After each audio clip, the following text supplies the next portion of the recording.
Hello, everybody, and welcome to another Wednesday edition, a special edition of The View from the Top with Brian Friedman from Benivo and Julie Onslow-Cole from Fragomen, and indeed special guests. Thank you, everybody out there in LinkedIn world for being with us today. We get so much positive feedback from everybody out there saying, you know, what a great service this is to be able to update people on everything that's going on in these difficult times.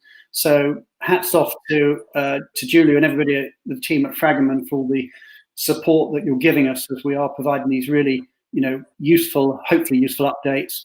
But also today we're going to have a big discussion after Julie has done her normal tour de force about all the developments around the world. We're going to talk today about remobilization, about the issues that we might be facing as a profession as we start thinking about how are we actually going to start moving people again once the current crisis has abated. And of course, we then have backlogs or problems with actually getting people through and moving again. We've got some great guests on the show today, and what I'd like to do is just tell you a little bit about our guests. First of all, I'm delighted to say we've got David Carmichael from CGI joining us. David, hi. It's great to have you here. Maybe you could just tell us a little bit about yourself and your program. Yeah, sure. So I'm the director of the COE within CGI, which is a Canadian headquartered IT professional services company. We've got around 500 people on assignment at any given point, with high volume, project based. So really, you know, driven by clients. And we also take care of a number of our local hires. So people on work permits employed within our business units. Cool. And our second guest today, I'm delighted to say we've got Khadeeja Islam from Aggreko. Khadeeja, maybe you just say a little bit about yourself and your program. Yes, of course. Hello, everyone. So I head up the global mobility team at Aggreko.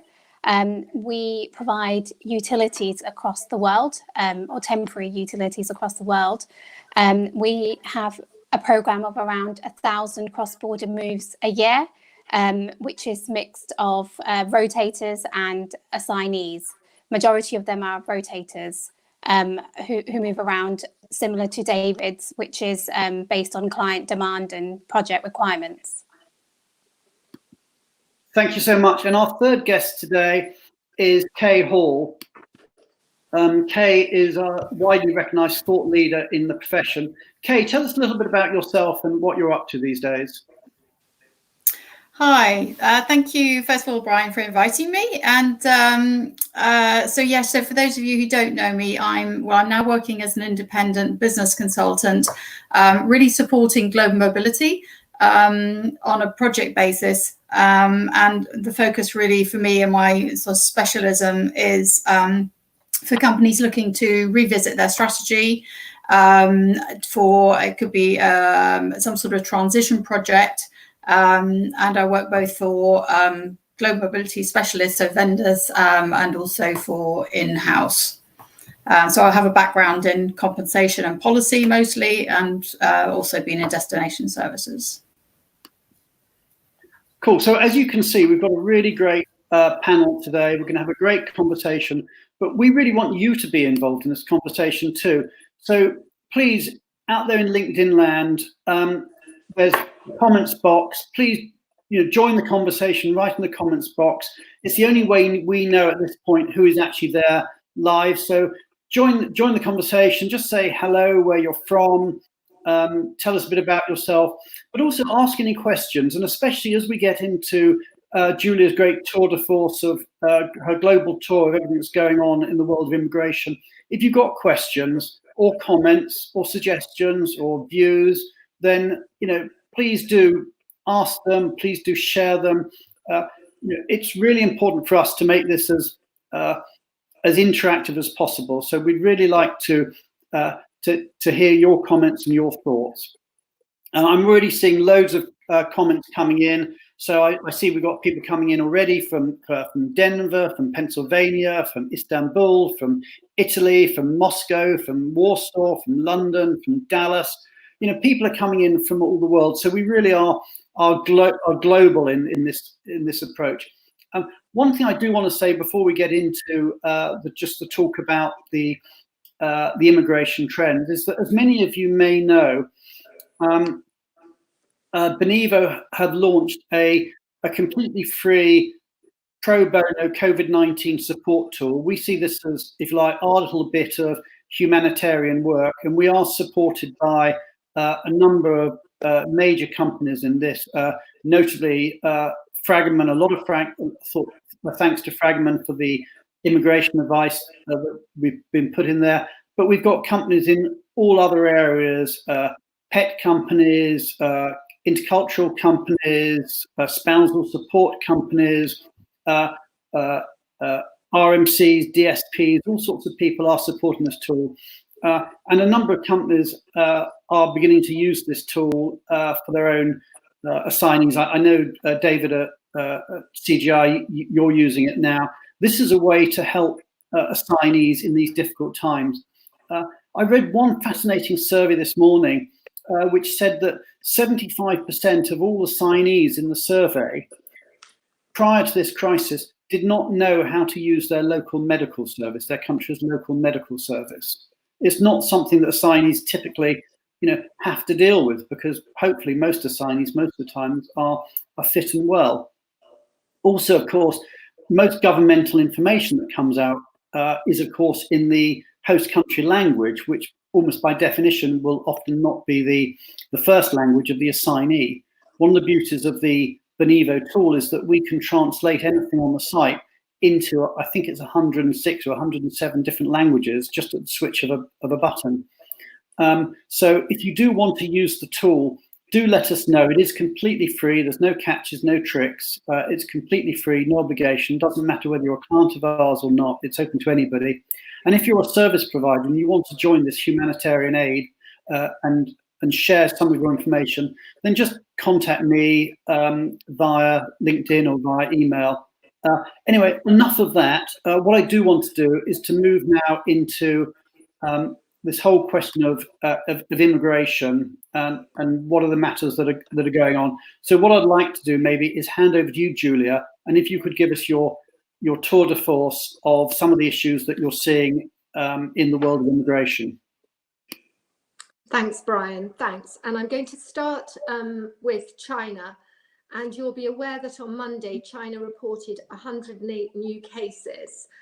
98 of these cases were imported from overseas. And so there is still this great concern about a second wave and the travel ban that is in China that affects everyone except Chinese citizens, those with PR, and residents of Macau, Taiwan, and Hong Kong. Stays in place. So it's only those people that can go to China at the moment. What we're seeing since we did the broadcast last week is the Immigration Department are now sending their resources to the borders in China. And we also saw this morning that China reported a new flare-up of the virus along its very remote northern border with Russia, and they're sending other resources there. Now, I explained last week that we had some breaking news, which was if you have a work visa for China, and if that work visa was not issued after the 28th of March, and there's only going to be a few visas that were issued after that, so it's the majority of people in China with a work visa, and you're now outside of China, then obviously you can't go in because of the travel ban. But when you are allowed to go back in, you have to get an additional visa from a China consular post. Now, this was breaking news last week, and I've got an update on this. So it's quite difficult to get these visas because the China consular posts are not acting in a consistent manner. And we've been trying over the last couple of days to get these visas in Australia. And in fact, the Chinese consular post there, and it's advertised opening times, and then actually they're not the same as when we send people, they're actually closed. And a lot of the posts just don't know what sort of visa they should be issuing because it's all a new process. But it's all complicated by the fact that inside China, there are two more concessionary arrangements. There's one, a concessionary arrangement for people whose visas are expired and they're already inside China, which is a good thing. And there's another thing for people who have come in on this new visa, like a business visa, and they can switch over to their old work permit once they're in China. So the broad message is that if you have an assignee who has a work permit for China, which was issued before the 28th of March, you need now to consider how you're going to get them a business visa visit from a Chinese consular post, and then you can need now to start this process. So when the ban's lifted, you can get them back into China and you can switch them back to work permit status. So this is very important, and it's important because a lot of people are now wanting to send people back to China. So I'm speaking to our partner, Becky Shia, who's responsible for our operations in China. And she said the other thing that you need to keep reinforcing to your assignees is you must not breach the quarantine rules. So when people are allowed in, so for example, if you had a permanent resident who is now allowed in under the travel ban, you have to be quarantined for 14 days. And most people in particular areas are quarantining government facilities. And if you don't want to go into a government facility, then you need to put a case together. And it's really important that you support your assignees about this. And I already mentioned that we've had a person deported for going on a jog when they should have been actually in quarantine. So they're really strictly enforced, and then everyone must download the health app. And when you go into office buildings, it has to show a green code, and your temperature has to be below 37.3, and it's tested. Moving to Singapore, as you know, it's still the case that only Singaporean citizens and those with PR can enter. And the stay-at-home notices, again, are being very, very strictly enforced. I looked on the government website yesterday with Mark Buchanan, who's our Asia region lead and is based in Singapore. And we saw that 24 work pass holders had their work passes revoked, and they are banned ever again in their life from working in Singapore because they breached the very strict stay-at-home notices.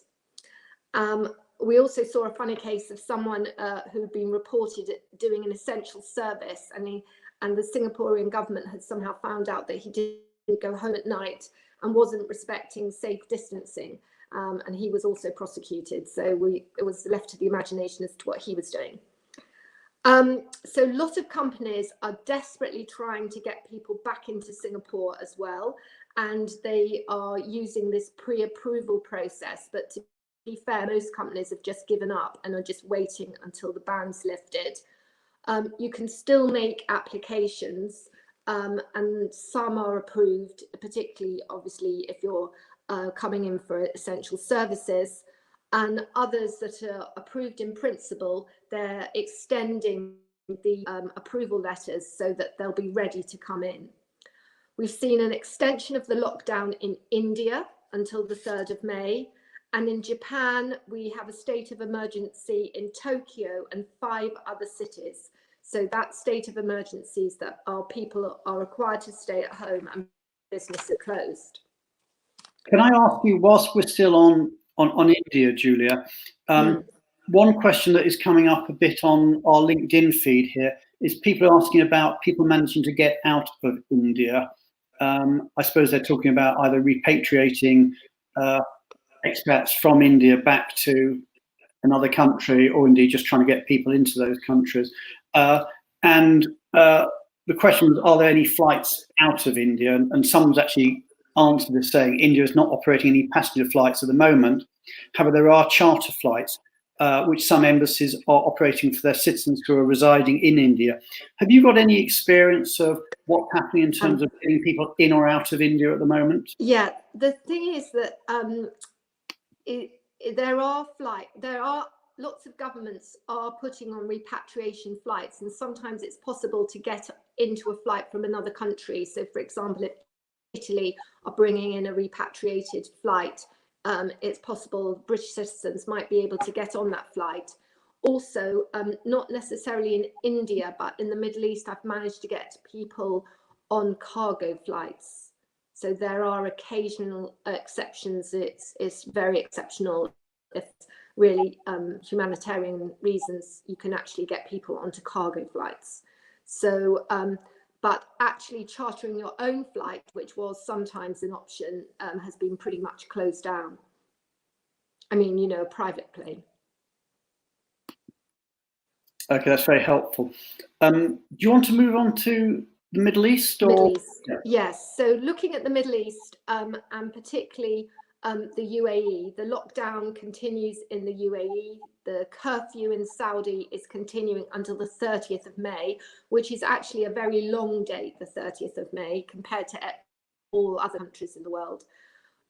In the UAE, as you know, it's only Emirati citizens and immediate family. And we've discussed before the fact that we think there's about 30,000, even 35,000 requests for people to get into the UAE. And we've discussed before how originally, when we did the first broadcast, there was a sort of a number you ring, then it became a more formalized system, and now it's much more formal.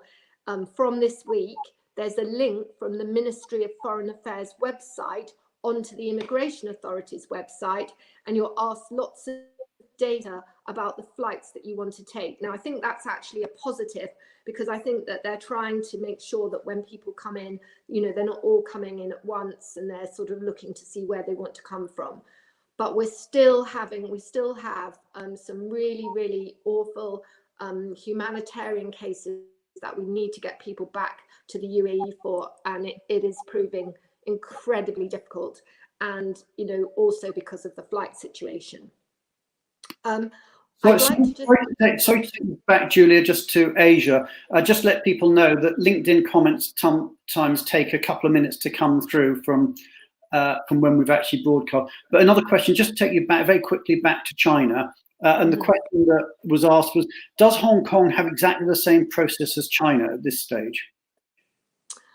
Well, that's a really good question. And as far as I know, it doesn't. I think the idea of this new kind of visa for somebody who ordinarily had a work permit, which contained a re-entry visa, is quite unique in Asia. So as far as I'm aware, I have not heard that Hong Kong has the same.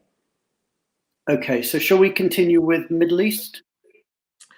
Yes, I just wanted to say Middle East and Africa. I just wanted to say a little bit about South Africa, because we have a lot of clients, a lot of global mobility is in South Africa. And there was, you know, quite a draconian ruling, which basically said that visas issued to citizens from high-risk countries, and we discussed this last week, but it would include the whole of Europe, who were outside of South Africa on the 15th of March are revoked. And we have got absolute confirmation that that's right. So that's quite a serious thing for your global mobility. And it's important that, again, you start that process to try and get those visas back.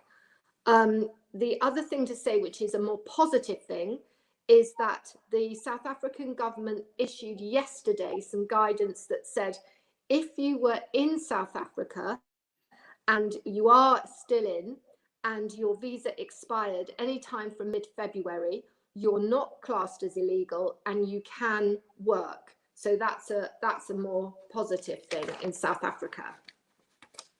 So moving to Europe, it's discussed last week, the tensions that you see in Europe, because the European Commission want everyone to have a coordinated plan, but nobody seems to want that. Italy, Spain and Austria have allowed some partial returns to work. Denmark is reopening its daycare centres from today and primary schools to let people go to work, but it's still closing restaurants and it's still banning gatherings of more than 10 people until the 10th of May.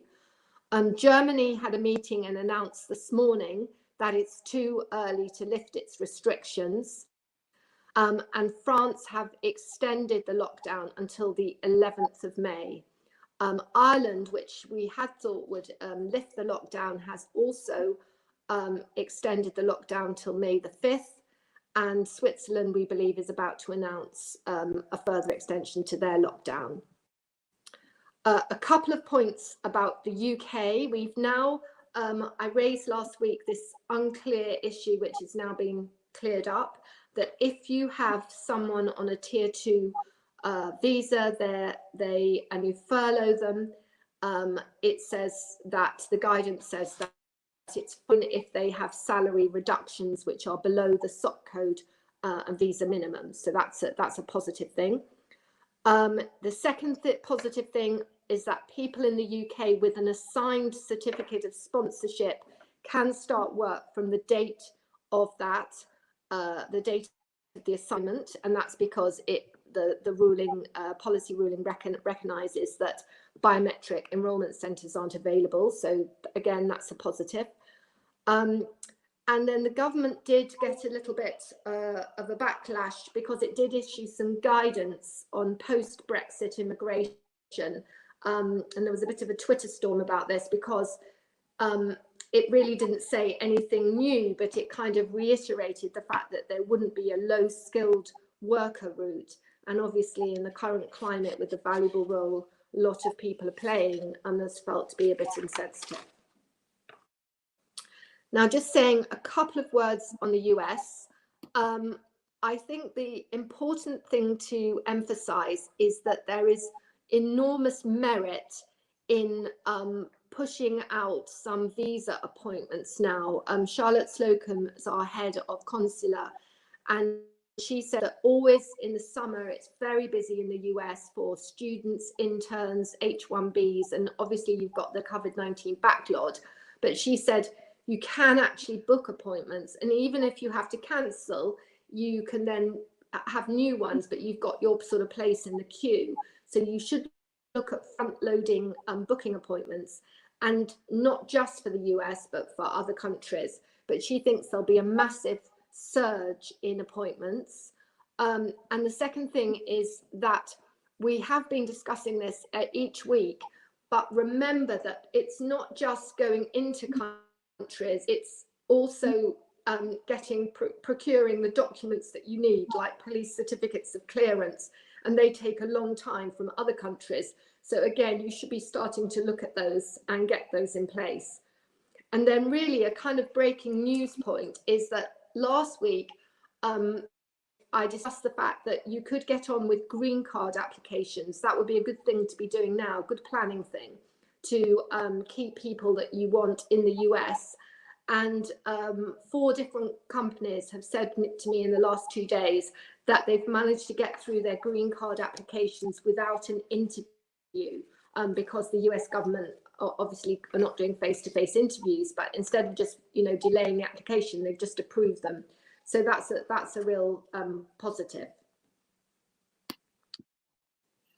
Okay, that's really helpful, and loads of comments coming through from people we've had from Switzerland, from Belgium, from apparently it's snowing in Chicago, from snowy Chicago. In Belgium, Massimo Mason saying, not sure if it was mentioned, but Belgium's National Security Council will announce whether strict measures currently in place will be extended this evening. We assume extensions will be until at least the 3rd of May, if not longer. I mean, it seems to be that, for many... Thank you, Massimo. Yeah, for many countries, we're getting that sort of extension until May. So, I mean, April seems to be a write-off, I think, for most of us stuck at home. What I want to do now is to shift the discussion a little bit onto another subject, and I'll bring in our panelists as well. But this is a subject which I fear a lot of people haven't really been thinking about at the moment. We're now at a situation where everybody is sort of in lockdown, and we haven't got many assignees, if any, moving at the moment, and people are dealing with, if you like, the problems of not moving. But the reality is that our businesses are all going to start remobilizing fairly soon. I mean, whether it's 3 weeks or 6 weeks or heaven forbid, 2 months, they are going to start remobilizing, at which point there's going to be a huge logjam. There's going to be a huge backlog as we all try to move people at the same time. And this is a real issue that I think every mobility leader should be addressing at the moment. And that's something that I just want to get into a debate. I really want to hear your views out there in LinkedIn land as well, and tell us what you think. But maybe we just start off with, again, just back to you, Julie, if you could say a few words about some of the technical problems, the immigration problems you think we're going to see on remobilization. Then we'll open up to David and Khadeeja and Kay, maybe talk about what they are seeing in practice and what their policies and programs might be. Yeah, thank you, Brian. I mean, just starting off with a few points. I mean, what we've seen is we're going to see an increasing pressure on short-term travel because of the crisis, and that's going to be immediate. So we will see a really, huge rebound of short-term travel. Fragomen had been working with a company called Nomadic on specific technology solutions for short-term travel, including posted worker notifications. And it's really important to think about all the compliance issues that are going to come out of this, particularly for posted worker notifications, because you're going to have people in the wrong country, and you're going to have people who you've moved or who've gone away. And I think, that's going to be one area, short-term travellers and posted worker. But I just wanted to really highlight a couple of issues. The thing is that for global mobility professionals, it always seems that they're almost the last people to hear of moves, and then the immigration vendors and other vendors are the very last people to hear. But I think it's never, ever been so important that business recognize that global mobility leaders are really going to be the ones that are going to be at the forefront of giving companies the ability to go back onto a growth agenda, because they're the ones that have the insight and will be able to place people where the business really needs it most. And I think it's really going to be very tricky, because you already deal with businesses that are quite impatient about moving people, but you're going to have an enormous backlog in almost every single country. You're going to have additional document requirements. So even before the crisis, we saw in Singapore, they were asking for vaccination certificates for children under 12. You're going to have health certificates. You're going to have special certificates required as to where people have been traveling, and all these will become the norm and add to the process. And then the point that Charlotte Slocum made about consular processes and all of the documents that go with the visa, the police clearance, all of those are going to take weeks to get. There's no priority service at the moment in the US. There'll be no priority services for a while. And I think that all of these things mean that global mobility leaders will have to communicate and really set expectations, and also really understand where it is the business needs to get people, and they need to then focus on those areas, because you're never going to have the resources to try and do this across the piece. You'll have to put all your energies into the countries that the business need to remobilize quickly to. And our clients are really focusing in our experience on Europe, and particularly I had calls in China earlier this week, and there seems to be a lot of mobility plans towards Europe. Okay, I think so. Let's open this up now. This whole question of remobilization, and I'll maybe start off with you, Khadeeja, a little bit of your experience. But before I do, some of the comments that have come through. And so I can't always see the companies you were with when it comes up on LinkedIn, but Alan King, he said exactly what we're working on and looking into. Thank you for raising this, Brian. And I think a lot of people are now looking at that. Jennifer Fackelman, I foresee inconsistencies across consulates in their approach to medical test requirements and travel history requirements that will make short-term travel more complex for large organisations. large organizations to manage. And then maybe a broader issue, which we'll get onto in a moment, but Jack Craven from Chicago, going forward with the model, will the model change with more work from home employees and less posted workers? We'll come back to that in a moment, Jack, but what I'd like to do first of all is just talk about the immediate issues. And Khadeeja, obviously you've got a large program, a lot of rotators in your program, and I suspect you'll have a lot of pent-up demand of people needing to move. And maybe just tell us a little bit about what your planning might be for remobilization.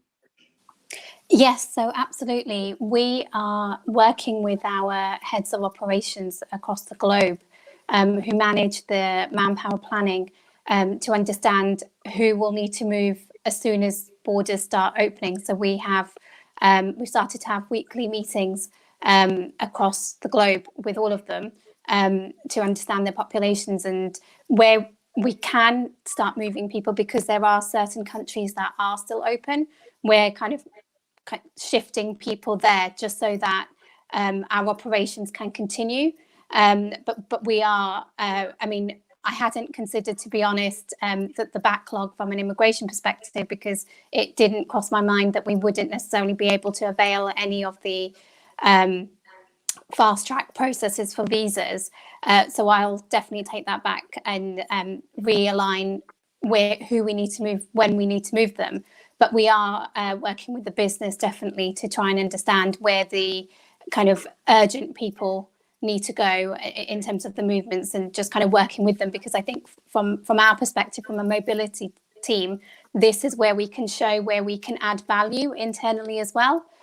So we're definitely trying to partner with the business to try and explain to them what the challenges otherwise would be, and kind of move the resources to the best place really as quickly as possible. But what we are doing is, although our rotators generally within Aggreko are regionalized, we are using this opportunity to move people from one region to another if they can fill a gap. So we're kind of working quite closely with the business to align that. Okay, those are great points. And I think actually there is a point in here more generally for our industry, and it's something that Khadeeja referred to, and I think Julia also suggested as well, which is that, you know, we always talk about global mobility having a seat at the table, being strategic, you know, having more influence. I think now is the time that, you know, global mobility, or indeed the lack of global mobility, is probably the defining issue of our generation. And we are very much at the forefront of everything that's going on. And if our businesses are to thrive, or indeed even to survive going forward, it's going to be mission critical that when restrictions are eased, we are able to move people as swiftly and as efficiently as possible, and more effectively and efficiently than maybe our competitors. So I think this is the time, really, and I don't want to sort of overstate it, but this is the time when all of us in mobility should be waving a flag or running to knocking on the door of senior people in our organization to say, look, we have got to have a remobilization plan in place, or these are the steps we need to do, these are the resources we need to do, so that we can be ready to take advantage of the upturn when we get there. But David, let me just bring you in, David. Maybe you could tell us a little bit about CGI and, you know, and what your plans might be in terms of remobilization, and some of the issues that you see facing, and the plans that you may have, and how, you know, you think you might be able to take to prepare for this change in mode that will come, hopefully, will come one day. Yeah, I mean, our initial reaction was, yeah, we needed to look at who was where, were they safe, etc. And we've gone through that phase now. Yeah, we've identified populations or groups of people that needed help. We've helped them, etc. That we are now moving, I think, into the next phase where we are starting to think about the weeks and the months ahead. So in the weeks ahead, obviously, no one is currently moving, or it's difficult to move people.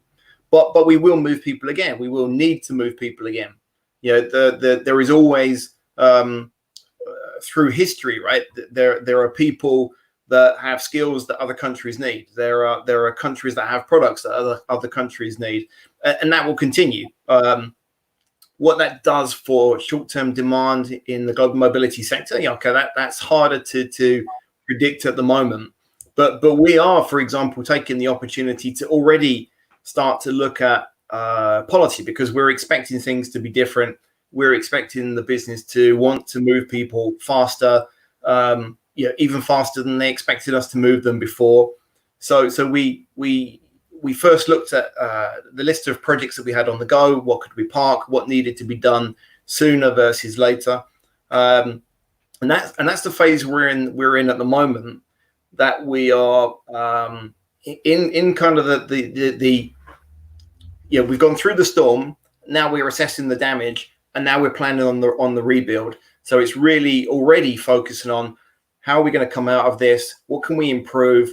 This lull in volume. How do we take advantage of that to improve? Immediately and quickly. I think it was an interesting story that one of the big supermarkets in the UK, as an example, said that they've progressed more in the last few weeks than they have in the last 10 years, because they had to, through necessity. So I think we can't look at this all as a negative.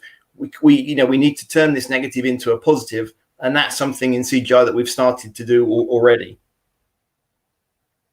Okay, thank you so much, David. I think maybe I'll bring you into the conversation, Kay, and you've had years of experience as European, I think managing director at Air Inc., and then you're with a net expat, if memory serves me correctly. And so you've seen this advising clients for many, many years, and now you work independently. What are you hearing from your clients, and where do you think the future might start to move? So I just say I sort of reiterate, I think that sort of positive note that David's made, and that I do personally see this as an exciting time. I think it's frightening for many people, but it's also exciting. And as David already said, it's necessity is the mother of invention, and I think that's very true premise to hold on to. There are companies that will thrive and are thriving because of the changing circumstances. And I think it depends fundamentally on three things. If we can, to simplify it, I'd say it depends on the industry sector you're in. There are obviously some sectors, airlines, etc., business travel, commercial property, which will be, very much adversely affected. On the other hand, media, technology, startups, anything to do with digital solutions or consulting are likely to actually see this as a bigger opportunity, and it's creating, in effect, a bigger market for them. So that the industry sector is very important. I think any advice needs to consider that.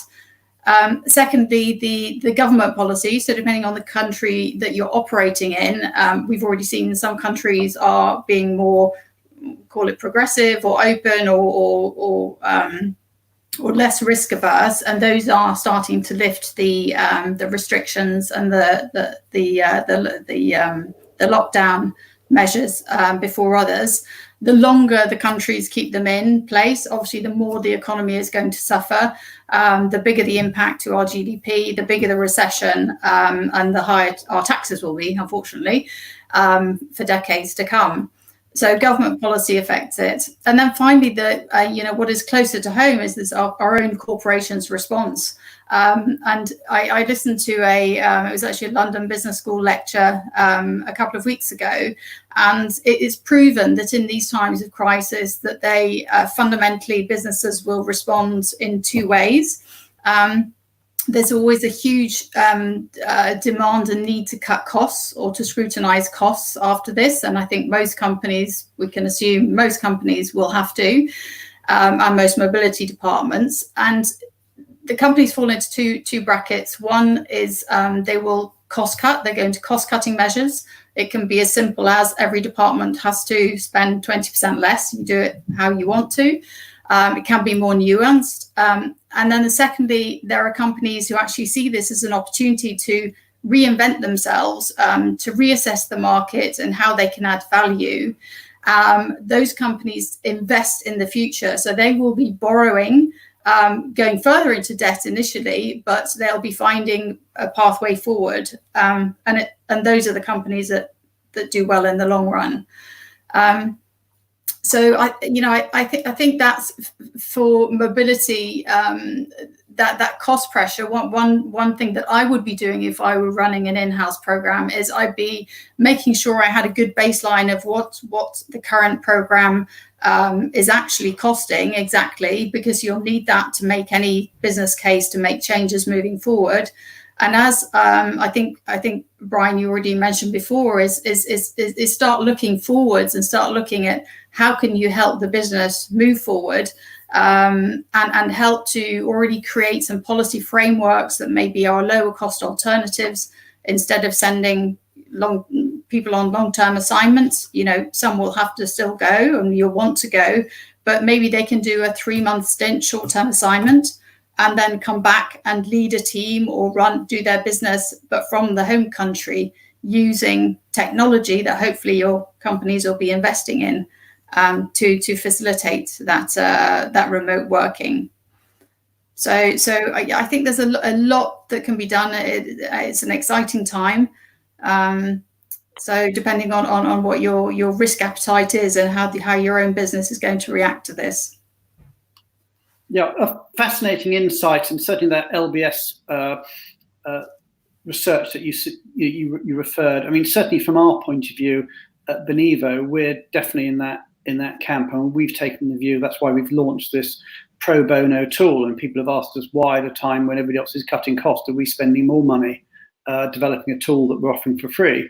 And we've taken the view that says, well, we're here for the long term, and we want to sort of make the market aware of who we are, and we think this is a way that we can help the market. We can be out there and get our staff doing useful stuff rather than furloughing people, and we think that's the way to go forward, to invest for the future. But let me just take one point that's come up. We've looked at this very much from the employer's perspective of cutting cost, and clearly that is going to be an issue, and many of our organizations are going to turn around and say we've got to cut the cost, and mobility is not any exception in terms of cutting costs. But let's just flip it and look at it from the employee's perspective. And this is a question from Mark O'Reilly, and he said this: are any teams seeing employees requesting not to move now for a pending assignment that was pretty much signed up for, but where the logistics had not started yet? In other words, are we finding the employees themselves are saying, well, actually, sorry, we've changed our mind? Or indeed, are we anticipating some level of what I'll call post-traumatic stress disorder, that maybe senior people that might have gone on some sort of VIP move are going to turn around and say, well, actually, I'm not sure I want to move my family and go to an overseas location. I just want to sort of stay in my home city until maybe for the next couple of years, until I feel safe to travel again. Has anybody seen that? David, Khadeeja, Kay, any comments on that? We have a similar situation to that at Aggreko, whereby employees' families are wanting to return home. So the expat families are wanting to return home rather than stay on assignment or go on to the next assignment, because this whole situation has created a lot of post-traumatic stress, as you've mentioned. And so we are having to reevaluate some of the long-term assignee positions, where the business wanted them to continue to grow in by taking on assignments in other countries, but because of family reasons, they're now having to, or they're now requesting at this stage to go back home. So it is definitely something that we're seeing, and as this process continues, we're probably going to get a lot more cases coming up, whereby assignees are going to be requesting a similar move, either to terminate their assignment earlier or to kind of go home straight after and not go on to the next consecutive assignment. Could I ask, actually, whilst I've got you, Khadeeja, online, is Are you doing any moves at the moment? Or, I mean, I don't know how many, maybe you could tell people how many moves you might typically do in a month, and then how many you're doing at the moment globally. I'm just trying to get a feel for how much the mobility market has shrunk, at this particular moment. So in terms of our rotators, they tend to move around all the time, to be honest. And I would say there's probably around 200, 300 people who are stuck, who aren't able to move onto their next rotation. And so those are the people that we are going to have to kind of remobilize as soon as we're able to. But in terms of expats, we have a lower volume generally, just because we don't have, it's more this kind of senior roles that tend to be the kind of expat roles. Sorry, what was the second part to your question, Brian? I was really asking. Do we have still some movement? We do have movement into certain countries. Actually, there are still a couple of countries that are allowing people to come in without them having to be quarantined prior to starting work. So we are moving people. We're moving some people back to their home countries, just because we've got projects going on there. And so, for instance, we've got some people who are returning to the US, and we've got US projects that are going to start imminently. So we're moving American kind of technicians that we have across the globe back to the US so they can start working on those projects. But what we're doing at the moment is just we're working with the various operations teams to try and kind of resource adequately based on who can enter the country still. We've got big projects, for instance, in Mexico at the moment, and Mexico doesn't have any restrictions other than the closure of the US border. Everybody else can still come in, and so we're kind of utilizing most of our resources there, where they can still kind of move into Mexico from other countries. Okay, and David, I mean, you've got a huge program. I know. Maybe just say a little bit about what volumes in a typical month might be, and what volumes are at the moment, and what you see in terms of pent-up demand. Yeah, I mean, I think I said at the beginning that the on assignment population is relatively low. It's about 500 people on assignment at any given point, but with significant turnover in the program. So you're looking at 1,500 to 2,000 moves a year. It's a constant rotation of the population, and then on top of that, you've got the local hires, who are hired locally on a local contract, but have some kind of immigration control that governs their employment, and that's 3,000 to 4,000, I think, based on a recent count. The volume at the moment is admittedly very low. Everybody who was on assignment and was happy to stay on assignment has stayed. There's a few exceptions where people were caught in limbo, were traveling, and we had very few examples of people where they were on assignment and wanted to return home, but temporarily. The message we were getting was they just wanted to go home to be with their extended family, but their intention is to come back, and we're assuming that will remain the case. Once you get kind of through this initial storm, things will settle again. People will go back, will fall back into the routine. That's our expectation at the moment. Okay, and I've had a couple of other comments that have come in, which I'll just put them both the comments out there, and maybe you guys can sort of address them. The first actually was addressed to you, Khadeeja, but I think it applies to all of you. And the question is this: are you looking or considering split family scenarios when the families are requesting to go back home? In other words, situations where presumably a family went out, but now maybe just the assignee is going to stay and the family wants to come back home. So those splits. And the other question I'll throw out there is: anybody anticipating employees asking for more explicit details regarding situational benefits or services in the event of health or natural disaster emergencies? What companies do has historically been situational. Do you anticipate that these support policies in future will need to be more clearly specified? So 2 questions really. The one is split families, And the other is basically, is there going to be pressure on you to adjust your policies to deal more specifically with what happens in cases of emergency or crisis? So do either of you want to kick off, or Kay, kick off on any of these? I mean, I can kick off on the benefits. We've had no issues in terms of benefits or plans. We weren't preparing for this, obviously, specifically, but the processes we've got have worked well. We've had no significant issues around benefits plans. Our benefits plans are well structured and well understood by assignees and local hires alike. So on benefit plans specifically, it's always an opportunity to refine and improve, but it's not something that's come under scrutiny or an area where we've identified a problem. Okay, and Khadeeja, the split family question was specific. I'm not sure why it was specifically addressed to you and not to David, but it was addressed to you. So in terms of split family, we in this particular instance where the individual has requested it, it's actually just him and his spouse. They don't have children, so the split family situation wouldn't necessarily occur. But I think with other situations, I think it would be something that we would recommend or suggest to the business.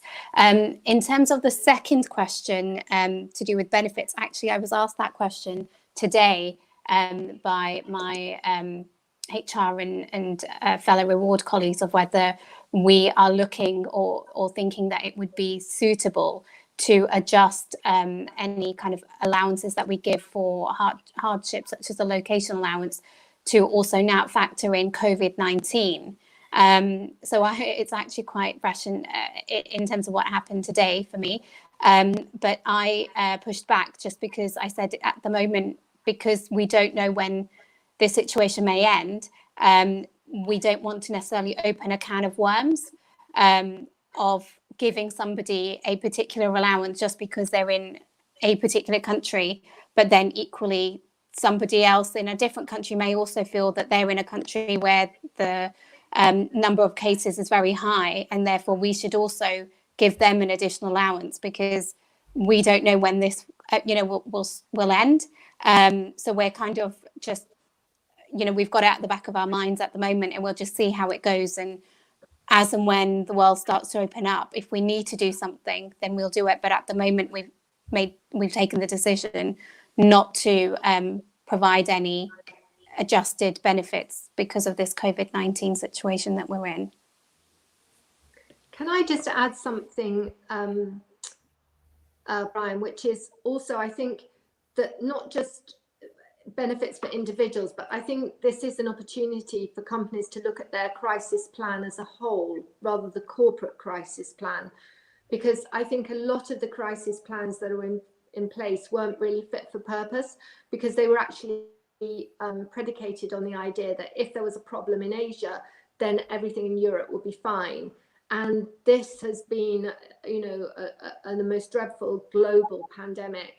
And I think that it's a really good time for companies to actually look at their crisis plan and see how fit for purpose they were. So, again, taking opportunity of a slight downtime, that's one thing they could put on their shopping list.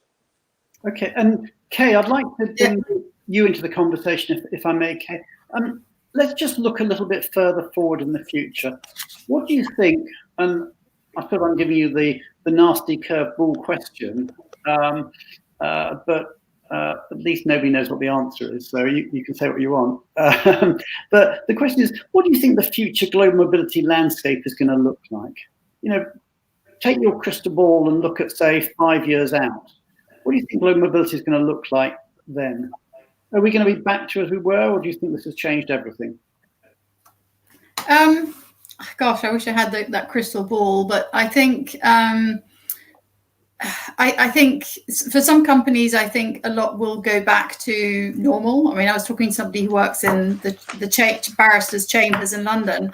That's an area that doesn't affect us in mobility, but there are certain areas that I think will go back to the old normal. Engineers who are needed in places will still have to travel out. So for engineering companies, you might be sending people to different locations. They might be doing, different types of engineers might be in demand. But I think eventually certain industries are going to resume, but I think almost all are going to undergo some fundamental changes. And I mean, I'm hoping that companies at a very high level really take the opportunity to consider what their values are and how they want to work in this sort of post-pandemic world. And because we have seen some great things like the positive effects on the environment, and I think companies will, some of them will capitalize on that, and that is a good thing that can come out of it. I would say that generally, I do think there will be still reduced mobility, so there'll be fewer people moving around, just because of the fact that I think we have seen that people are able to use, to meet virtually and quite effectively if the right technology is in place. So assuming companies go ahead and they do invest in that and they train their employees and again provide them the right tools, I think that there will be some reductions. So I would say that it is going to change, and every company will be affected, differently. Okay, and David and Khadeeja, I mean, how do you see the future? I mean, you're both global mobility leaders in your organisations. How do you see global mobility changing in the medium term? David, do you want to kick off on that one? Yeah. I mean, short term is going to be massive disruption, right? That's obvious. We're going through that now already. Medium term, then there'll be the period of, again, reassess, stabilize into a new norm. But for us, an IT services company, the reality will continue to be that we have people around the globe that have expertise that somebody else needs for a period, and it won't always be practical for them to share that expertise, using this format, for example, talking over a WebEx or similar. So I think in the medium to longer term, I think things will return to normal, but it's a big question, right? People have already talked about, is this the start of deglobalization? But that's kind of above my pay grade, but I don't think so. Again, because there are always people that have skills that someone else needs, or products that someone else needs, and you just can't do everything on the internet. Okay, and we're pretty much out of time, but maybe I'll leave the last word to you, Khadeeja. I mean, where do you see the future global mobility landscape landing? I mean, for me personally, I think this is what's happened with this whole COVID-19 situation will give global mobility in a lot of companies the opportunity to demonstrate their value and worth. And where people didn't have a seat at the table, I think a lot of global mobility teams around the globe can leverage this opportunity to get that seat at the table and be considered in other future projects across the businesses after demonstrating their value through how they dealt with this. So I think the positive to come out of this is that we can really demonstrate our skills and our knowledge, and I think going forward the business would rely on that, and we as mobility teams will be able to kind of drive the business forward with the global mindset that it is. In Aggreko specifically, I don't think we're going to stop using or stop moving people around the world, because the nature of the rotators is that they move around with the equipment. So we're always going to be moving the equipment around, and we're always going to need the people to actually, maintain, service, repair, install that equipment. So I can't see any kind of short-term or medium-term, movement stopping or anything like that. So I think what we're trying to do within our team is just kind of to show the business that we can partner with them and we can add value through this whole experience that we're all undergoing at the moment. Okay, thank you so much, Khadeeja. We're pretty much out of time, so all I need to do is thank all our guests. Before I do, I just want to also just reiterate that the Benivo Pro-Bono COVID-19 support tool is pro bono. It is free.